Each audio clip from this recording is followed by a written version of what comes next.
Hello, welcome back to The Fifth Star. I'm Jamie. And I'm Albert. And this is a podcast where we are trying to find our next 5-star movie. And when we can agree that that movie deserves 5 stars, this podcast will be blocked.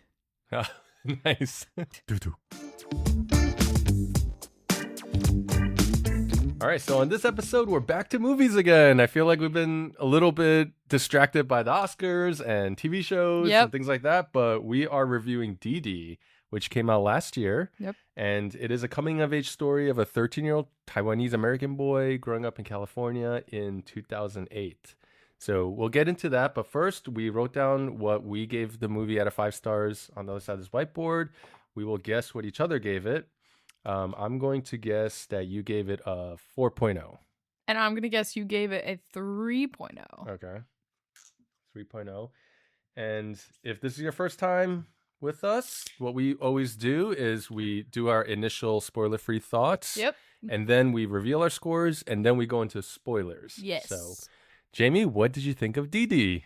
Okay, so first of all, when they revealed the time period, I realized I was his exact age. Wow. Because I graduated 8th grade in 2008. Oh my gosh. And so a lot of the things he was dealing with, I directly related to. I was like, I remember these, chat programs, and although I used MSN, I don't know what he was using. Whoa, you used MSN. Oh, is that because you were in Thailand? I grew up in Thailand, yes. So here in America, we were using America Online Instant Messenger.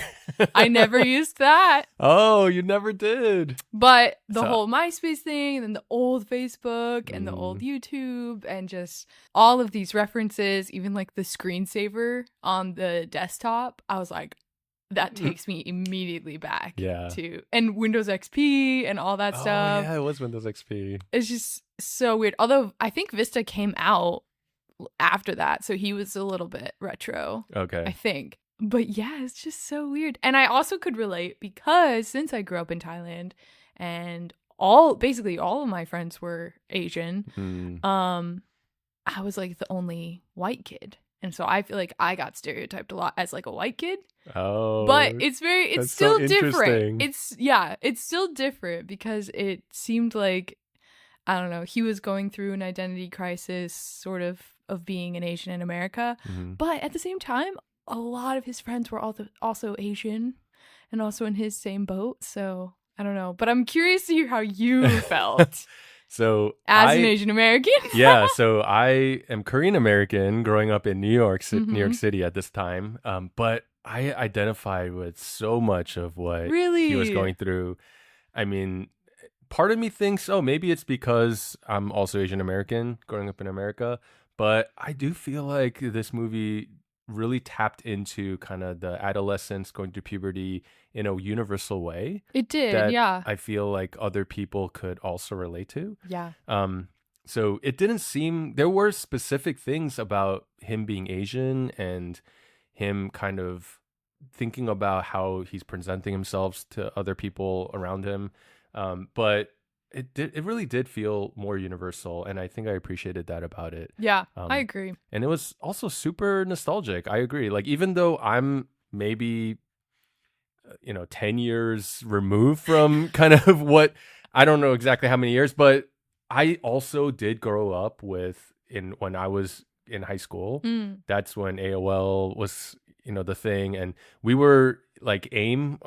Me and my friends used to call it AIM, so instead of AOL Instant Messenger. Yeah. But it first was just a chat feature within America Online, so you had to like log in through dial-up in order to chat. And then later, when I got to college, is when they made it a separate program, and you can just directly be like always on and chatting. But I still had that whole experience, and then the rise of YouTube and MySpace and all that. But when I was in high school, what was happening was Zanga. Did you ever hear about Zanga? Oh, yeah. The blog? It was like a blogging thing, and you would give like props and stuff. And it was all my about, brother had one. Yeah. So it was kind of pre, Facebook and MySpace and all that. So weird. So I was wondering, if you had MySpace, what was your kind of song that you had on your homepage? I wasn't allowed to have MySpace. Oh, really? Yeah.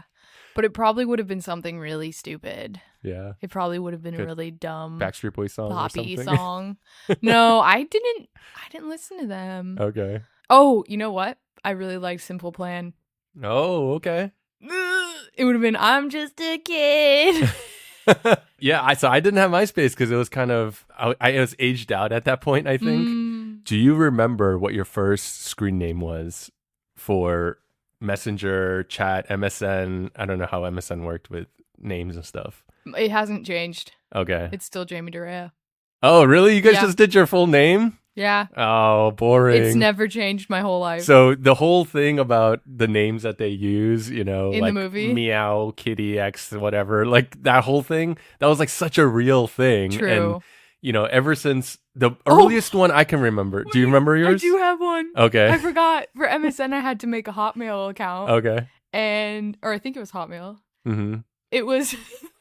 This is really cringe. It was Musicals Rule with a Z. It was RULEZ, not No, ROOL. Musicals. Oh, musicals. Was it rule like ROOL? I feel like that was a thing. That would be funny. With a lowercase o and a bigger uppercase O. What was yours? So, okay. My earliest one I can remember was Gemini X5. because my horoscope, I'm a Gemini. And then, you know, the whole X thing, like an AZN, like, you know, for Asian, like that whole thing was a thing. So you can't just say Gemini 5, right? It was Gemini X and 5 because I was like, that's my favorite number at the time, I guess. Wow. But then when I got to high school, I upgraded to, oh gosh, I can't believe I'm going to reveal this to the internet, but it was Fly VO5. And the fly was PHLY, which back in the day was like suave, you know, whatever. And the VO5 is because I'm Albert O. Back then, there was a shampoo line or a hair product line called Alberto VO5 hydro treatment. This is deep. Yeah, and so I did the VO5 thing was the whole like, oh, that's my name, Alberto VO5. Wow. And so, yeah, it was Fly VO5. Did you have a alternating nickname? Uppercase, lowercase. I mean, I guess like VO5 kind of what, but no one called me that. No one called you that. Yeah, okay. that was just like my online thing. I kind of still use it when I like sign up for things. Yeah, my nickname was probably just like Alberto. Okay. Yeah. Okay. Because in the movie, it was interesting. He kept like changing what he wanted like his name to be. And, Yeah, like when he introduced himself to the skaters, he's like, "I'm Chris." Yeah. Like straight up, "I'm Chris." Because they're white, or they were all white, but you know, right? Yeah, but with his Asian friends. And then with his Asian friends, he would say Wang Wang or whatever. Mm-hmm. So it was interesting seeing how he'd introduce himself differently. It is interesting. And, you know, I think that stuff all happens subconsciously. Like, it's not even like a conscious, oh, I'm going to say this to this people or that, you know? Yeah. It was just, I think, part of being a minority and, you know, in different groups, you're kind of figuring out how you're like presenting yourself and how they're perceiving you. And that's what made it so interesting, is that like the whole movie is about, you know, coming of age and no one knows who they are in 8th grade or going into high school. Yeah. And we're all like freaking out because we feel like we should have it figured out, but we don't. And then add to that layer, I don't feel like I'm from this country because my mom immigrated. Yeah. That's a whole nother layer of identity. Yes. And having like an older sister who like, I mean, he literally steals her clothes. He's trying to figure out who he is with all of these pieces kind of mixing into his melting pot, I guess. Yeah, and it is hard because those cultural child of an immigrant, like that stuff is already confusing to sort through. And, you know, his mom, I think, might have been similar to my parents. Like, they didn't really know how to think about that or talk to our kids about it, you know? So they just kind of like let us be and figure it out for ourselves, I think. And so it's already kind of hard. And then you're going through all the normal adolescent, puberty, teenager, coming of age stuff. So it gets really complicated. And I remember like there was a scene where he, you know, is eating at McDonald's and he's just like eating it with his like a normal hamburger. And then the mom is using a knife and fork and he's like, oh my God, so Asian, like under his breath. And I have like had those exact same Did you experiences. really? Not like my mom eating with a knife and fork, although I'm sure she's done that too. But I remember we would go to like Wendy's. Yeah. And then, you would have all the condiments and napkins and all the stuff in a central station. She would just take handfuls of napkins and just put it into her purse to like take home. And I remember being like, oh my gosh, Mom, that is so embarrassing. That is so Asian. We're so like ghetto. And yeah, and I must have been probably around this age. Yeah. And so knowing, like, even though I'm Korean American, I felt like I was not Korean. And I felt like my mom was super Asian and I'm an American. And you're not acting like the way you should act in this country, Wow. And it seemed kind of like Chris Wong, right? Was going through that. He was kind of like that. This is how you're supposed to act in America. Yeah. And we need to be American, but like, why are you still acting Asian, right? Right. Like, but then at the same time, you had a lot of Asian friends and Asian community in high school, right?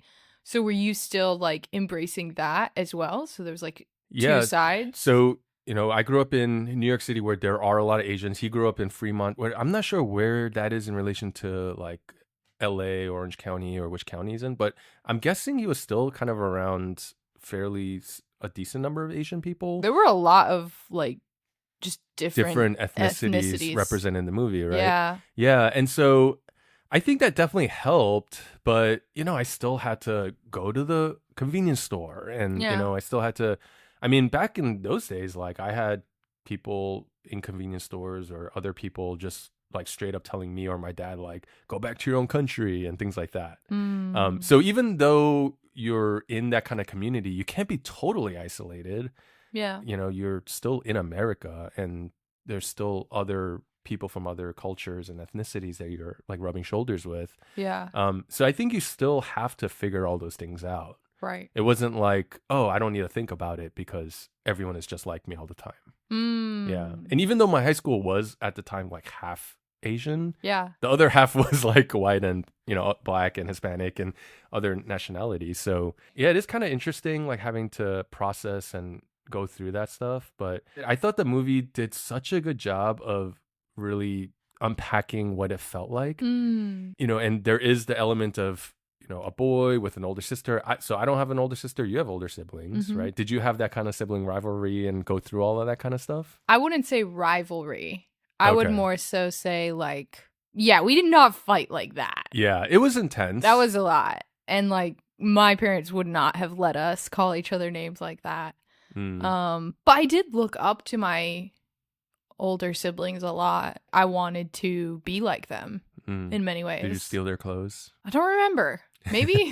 Sneak in while they're sleeping and take their clothes. Yeah. Him peeing in this happens right away. But him peeing in his sister's lotion bottle. Ooh. I was like, the audacity. I would have gotten in so much trouble. Like, oh my gosh. I would have been punished for life if I'd tried something like that. So anyway. Man. Yeah. So you have a sister. I have a younger sister, and so the dynamic is flipped from Chris in the movie, but I was very mean to my younger sister. You were? We were nice up until a certain point, and I think when I started going through this phase that he's going through, I became just like really mean and bossed her around, and she resented me, I'm sure. It was just really bad until I got to high school. Well, until I was a senior in high school and she came in as a freshman. And then all of a sudden my big brother thing kind of kicked in and was like, oh, I need to like look after her. Yeah. And then I went off to college the next year, and then just kind of continue. Our relationship got a lot better once I got to college. And so now I love my sister, and I'm so glad we have each other. We're, whenever we can confide in each other is super meaningful. But during this time, it was brutal. Like we would fight a lot. I was so mean. I think I would have really, really loved this movie even more if it didn't hit so close to home. Oh, interesting. Yeah. That made you like it less? It was uncomfortable. It's already an uncomfortable. That's good. Yeah, it is. If it made you feel oh my that. Gosh. The movie makes a very intentional effort to make you feel really uncomfortable, make you feel all of the awkwardness that he's feeling and the embarrassment without like giving you a reprieve, right? Yeah. Like he does the dumb thing and then never like fixes it, or almost does but doesn't do it, even though he maybe knows what he should do. He'll like type out a certain thing and then you're like, yeah, that's great. Yeah. And then he doesn't do it. Yeah. And oh man, there were so many moments too where I was like, oh, if you just did this, like you could fix it. But then he doesn't do that. And I was like, oh, this is so frustrating. But then I was recalling being in 8th grade and being like, oh, yeah. Like, I didn't see those solutions. Like, I didn't have the adult brain to, like, problem solve, especially in relationships. Yeah. And, like, you make one mistake and you're like, oh, we're not friends anymore. Or I don't know, something dramatic like that might happen. And that's just how it is. Like, it's so dramatic when you're that age. Yeah. And in other coming of age type movies, they do, do the right thing at the end because they learn and all that kind of stuff. But here, like, they really don't. That's not the point of it, right? Yeah. And so it just leaves you in that space for so much of it, and it's very uncomfortable, and it's just so personal. Should we go ahead and reveal? Okay. I'm curious. I will say, this is just a couple interesting things about the movie. So first of all, this was an audience winner at Sundance last year, or not this current year, the previous year. This was the directorial debut of Sean Wang, and so this is very much a semi-autobiographical thing. Like, he was Taiwanese-American, growing up in, I think, the same place in California. Yep. The grandma, she's actually his real grandma. So, oh, wow. Yeah. So the previous year to Didi, Sean Wang actually released a short documentary that got nominated for an Oscar short. Mm-hmm. And it was Nai Nai and Waipo, and it's his two maternal and fraternal grandmas. And so one of them is this grandma who he recast in this movie. But she's playing the other ones. She was originally in Waipo, but then I think it's the fraternal, but I forget which way it goes. Okay. I'm not Chinese. But anyway, so she's playing the other role. Yeah. But it is his real grandma. Wow. She was cool. Fantastic. Yeah, she was pretty funny. Yeah. And then the mom was great. So, all right. Well, why don't we get into it? You guessed that I would give it a 3.0 out of 5, and I gave it a 4.0 out of 5. Yeah. I almost wanted to give it a 4.5. You're so harsh on movies about the Asian experience that I was like, he's not going to like this movie. Know. And, well, you thought I'd give it a 4, and I gave it a 3.5. No way. I liked it more than you? You did. That's crazy. Wow. Okay, so normally I am very critical on Asian films, which is ironic with me being Asian. But it's not because I'm trying to hate on Asian films. It's because I just seen a lot of them. Yeah. And so when I see another one, it just doesn't stand out as much if it's not doing something different. And I will say this movie is very, in one sense, kind of straightforward, like a very typical coming of age. Yeah. It even had a drug trip scene. Yeah. That's true. Like every good coming of age movie needs to have. Yeah, basically. So when he's drug tripping and then the squirrel is talking to him, that's actually Spike Jonze's voice. Oh my gosh, that's amazing. Which they do like a callback to him. Yeah. Him as Spike Jonze. Yeah, so that's cool. Yeah, and then so I think the fact that this film felt so authentic, that's really what did it for me. Yeah. Like, even though it is a very kind of typical film, like the fact that it's so specific to this 2008, all the details of, the production design was point. Yeah, like what they're wearing, all that kind of stuff. And just how like authentic it was in the language, the way he talked to his sister, they like talk to each other. The acting was good. All the friends were good. Mm-hmm. Yeah. Especially because kid actors, it's hard to find the right. Yeah. Yeah. And so I think that really just kind of won me over, and it made it still feel important, still feel fresh, and like very worthwhile. It was really well done, I thought. Yeah. I enjoyed it a lot too. I think what I wanted, or what I felt like it was missing, was maybe more of an epiphany moment. I feel like his epiphany moment was when he runs away and then he comes home and he's like, well, Mom, why didn't you look for me if you actually care about me? And she like gives him this whole speech. And I kind of wanted that to be a little bit more encapsulating or like, I don't know, it'd be more of an epiphany moment for him. It felt a little bit like, okay, too understated. Yeah, maybe. Which part of me is like, yeah, that's realistic. But then there's another part of me that's like, okay, but we went on this whole journey and it felt like a bunch of chunks, like almost stream of consciousness. Yeah. Where it was like chunks of story. And then kind of ended with him being like, okay, I'm going into high school now. And I'm going to choose to pursue what I love. And like he finally kind of finds maybe a niche. I just wanted more of a like punch or epiphany moment for him at the end. I would normally agree because I do kind of like when a movie does give us that. It's very satisfying. Yeah. But I think this movie was very consistent and in keeping with the authenticity of it. Like, for example, when he blocks the girl and you're like, okay, now they're going to make up and then, find each other again in high school and all that. And so you're kind of like primed with all those tropes in mind. And then he goes up to her, he apologizes in his awkward way that he knows how. And then she goes, you punched my friend in the face, and walks away, right? Yeah. And it's like, oh yeah, of course, that's exactly what she would say, right? Yeah. Like, that's so authentic. But the fact that he was man enough, I guess, in a way, big boy enough to actually go up to her, and like that was the win, right? Right. And then it's all about because even during this time, it's not like a 8th grader's all of a sudden like, oh, I'm now matured, and I figured it all out. Like it's still like he's gonna have to go to high school and still sort through all this stuff and still figure things out, right? And kind of figure out who he is again.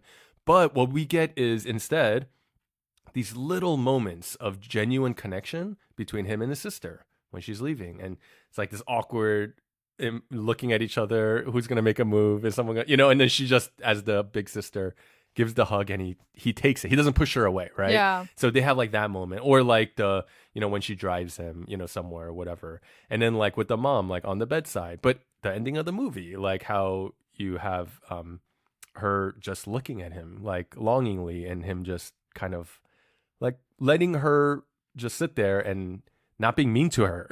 Yeah. It's like he's kind of like learning to accept her love and appreciate how she's always there for him, right? To feed him and all this stuff. Or and then I thought the best part was after all the drama with the friend, with Fahid, in the end, like they look at each other from across the courtyard in college, like, and they just like bro nod, like, and it's like, yeah, now they're cool. Like they might not still be in the same clique or be the BFFs or whatever, but like there's no beef anymore, right?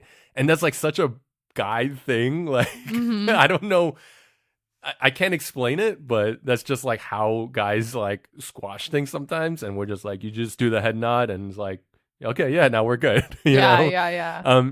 So it's I feel like even though things were small, they were so significant to who he was and the journey he had been on that I thought they were really meaningful. That it still felt significant, even if it's not the most emotionally satisfying. Yeah. I see where you're coming from. Yeah. I think like for me, it was just like it just didn't quite culminate. And I wanted it to, because it felt like it was going in that direction, especially with how like intense his relationship with his mom was becoming. I don't know. And I didn't want him to get the girl. I wanted him to just like really connect more with his mom, which he did a little bit, but I wanted that to be a little stronger. I felt like it was not very strong. You want him to say, I love you, Mom? I wanted him to, I kind of wanted him to apologize a little bit. Or at least be like, I see how like grandma talks to you. Or like, I see myself in you a little bit, like with your art. Like I wanted there to be some kind of, tie that they could, walk across some bridge together, which they do, but they don't. And like, I just didn't feel it. Like I didn't feel that impact, and I kind of wanted to. And so a lot of the movie, I really enjoyed it, but it just didn't feel it. Like it didn't the only parts that I really felt were all the cringe. Yeah. And like the 8th grade cringe. Which the director, which was accurate. The director, he had said, because he had the script for like 7 years or something, and then he kept taking it to like these different like Sundance Writing Lab and different like institutes and kind of workshopping it, and so was able to really fine tune it. And it was at one point where he realized what he wanted for this character was to really embrace these themes of like embarrassment versus like shame, and not just embarrassment, but when it becomes points of where he feels like shame from different people and in different like groups, and like really making us feel that through him. And so he said his goal was to like stick the knife in the kid and just keep twisting it so that he just kept feeling it and we felt it through him. Now there is an element that I think maybe the part that detracts from me a little bit for the movie is that it's kind of hard to like him sometimes because he's just always doing the dumb thing. Like, you never really see him do something really genuinely nice. He also never once apologizes to anyone. Yeah.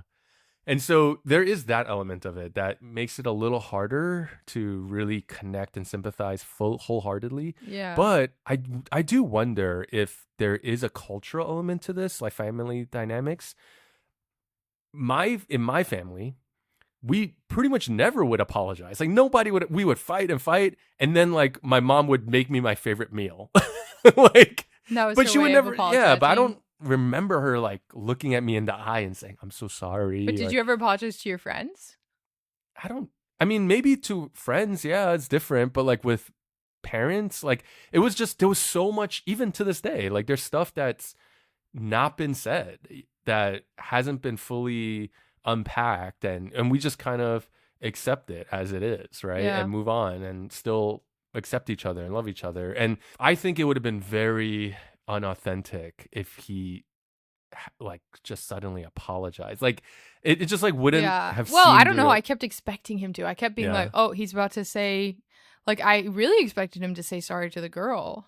Like, hey, I mean, he kind of did. He kind of did, but like, I don't know.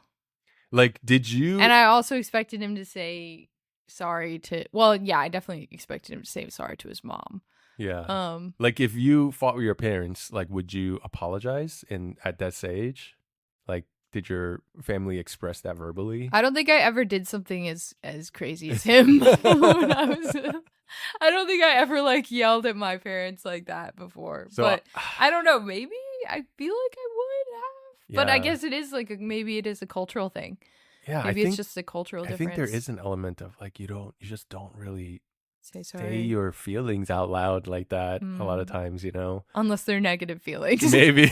Yeah, you let all those out. Oh my word. I mean, it wasn't in middle school like him, but in high school, the end of high school, man, me and my mom, we would go at it like that, and I was very cruel, very, very cruel. And I don't think I apologized for for maybe a decade. Wow. It was a long time before I got to the point of we talked about it and I kind of was genuinely like, oh yeah, that wasn't cool. Like, I'm sorry that, yeah. So much of it just hit very raw. Yeah. I mean, the whole like awkwardness with the girls and, all that kind of like all of that stuff was just. Oh, did you? That line made me cringe so hard when she said, what'd she say? You're cute for an Asian? Oh. I was like, oh, you can't say that. That's horrible. So back in the 90s, did people say that to you? If a white girl, I don't know, was she fully white or did she I think she's half. Okay. Well, if a girl had said to me, "You're cute for an Asian," I would have 100% took it as that's awesome. I feel so good about myself. I think maybe a decade later when this takes place, it might have been a little more like, ooh. But like, you get the implication, right? Yeah. But it's like, because most Asians aren't cute. That's the implication. But in the 80s and 90s, like, because of representation in media and things like that, Asian men were not considered attractive. Yikes. Like, and that's not great. Yeah, it's not great. And they were the jokey, whatever person on the side in media. I mean, really until Bruce Lee came along. He changed the game for us, Asian men. Which, did they make a kung fu joke when he fought the... Oh, when they he might fought have. the kid, he was like, they might have. "Oh, kung fu!" Yeah, Which, again, that kind of works in your favor, right? Like, you know, if people, and thank you again to Mr. Bruce Lee, you know, in the afterlife as he listens in. But yeah, so I think that was just kind of like the era that we grew up with. It wasn't until like maybe the last 10, 15 years where people became a lot more aware of, oh yeah, that's not cool. But we also had other men, you know, like now we have like Shang-Chi, right? Yeah. Simu Liu and John Cho and, you know, like all these other people to kind of be like, oh, okay. Like we know that that's not true anymore. But, yeah, I thought that was more funny than offensive personally. Why do you think he lied about being half Asian? Oh, I know exactly why. I think it, like, for me being fully Korean, I looked at people who are half white, half Asian, half white, that would still hang out with the Asian people and be like, oh man, they're so cool. Dang. Because they're like half white. That's it? Yeah. That's all? That was it. Yeah. But then I didn't realize until later, a lot of the people who are mixed, I can't speak for everybody, but they would feel stuck because it's like, oh, if I go hang out with the white people, they see me as Asian. Yeah. And if I hang out with the Asian people, they see me as white, which I did. Like I would see them as I would see the half white part of them, right? Wow, that's so interesting. Yeah, and so they kind of feel stuck, whereas I'm looking at them being like, oh, they're so lucky. They can just go up to the white people, hang out with them, and like, yeah, it was. But they're really just stuck in between two places. Yeah, for sure. And so I think there was that element for him about he's hanging out with, you know, non-Asian people, mostly white people at this party, and he doesn't want to be seen as just like some Oriental kid or, you know, some Chinese kid or whatever, but seen as like, oh, he's kind of like of us, right? Yeah. It's interesting because like growing up in Thailand and going to an international school where it was like lots of different races, the popularity thing, it didn't matter what race you were, at least in my grade.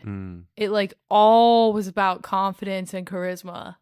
Okay. So like the most popular kids were like all different representation in races and stuff. Okay. So like I feel like I didn't really experience that whole, oh, you're half white, oh, you're cool, like, oh, you're popular automatically. That's so crazy to me because I would think in growing up in Thailand that if you being like a white girl, that everyone would be like, oh my gosh, the white girl, the American girl, like we all want to be your friend. I was not popular. Nope. Wow. Nope. Although my friend group we called ourselves the miscellaneous group. Wow. Because we were like just the minorities in the... All the leftover minorities? Yeah, we were like there we go. We were the leftover minorities, kind of. So we called ourselves that. We were proud of it.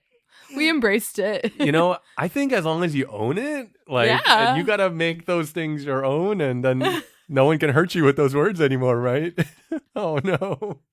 We labeled ourselves that. So if somebody else had labeled us that would hurt. But because we just like made it our group identity, it was something to rally behind. Yeah. And going back to the movie, since the whole movie's about identity and stuff, it's cool that he kind of ends up finding his identity, not so much in who he hangs out with or what race he is, but in what he chooses to do with his life. Him choosing visual media in the end is a cool way of showing like how he's chosen to live into his identity. I definitely, would recommend this movie. Would you still recommend the movie? I would still recommend the movie if you really like coming of age movies. Yeah. Do you think it still adds something new in a way, or does it feel just like a rehash of things like all the coming of age movies you've seen before? It does sort of feel like a rehash, but I think because he's Taiwanese-American, it gives it a little more of a refreshing perspective. Yeah. I don't know if you saw 8th Grade.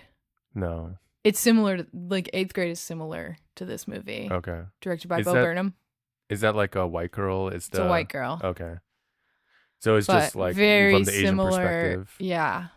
Yeah. Which I've seen, like, I guess Asian American coming of age movies too, but I think the time period this is set in. So especially if you grew up with the AIM and the, MySpace and early YouTube days, like I feel like there's so much nostalgia baked in here that it just really you can identify with. And I do think, in addition to the authenticity of it, I really appreciated there was a intentional effort to show things and not really vocalize everything. Like instead of him having a voiceover in his head, you see him type something out, and then erase it. Or instead of him saying something to like his mom, like it's all like subtext, right? Yeah. The dialogue was really good. Yeah. And there was like one cool shot I thought that was just like a throwaway shot, but when the skater kids, who none of them were Asian, just come into his house, like they show a shot on the ground by the doormat, and like Chris comes, takes off his shoes, goes in, and then he's standing there by the door as everyone else just walks right in, because they don't realize like,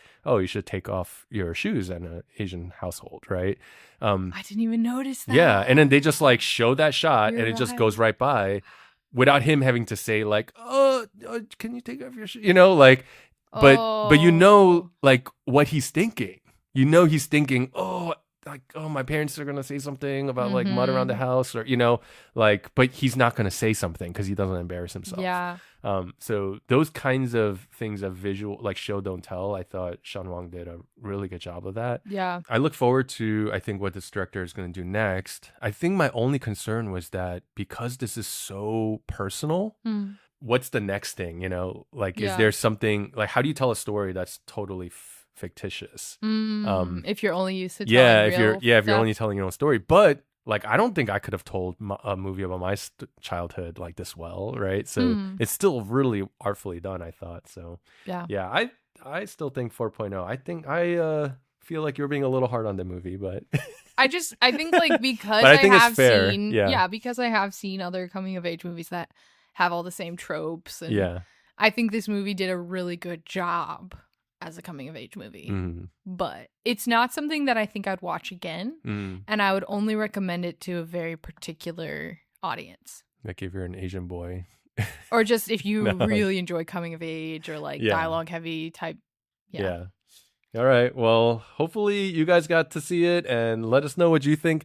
Let us know what your first AIM screen mid-AIM was. That's a good Since one. we've revealed all of ours. Yep. But yeah. You can follow us on YouTube, Spotify, Apple Podcasts, and Letterboxd. And MySpace and Facebook. No. And join us next week as we continue our quest for the 5th star.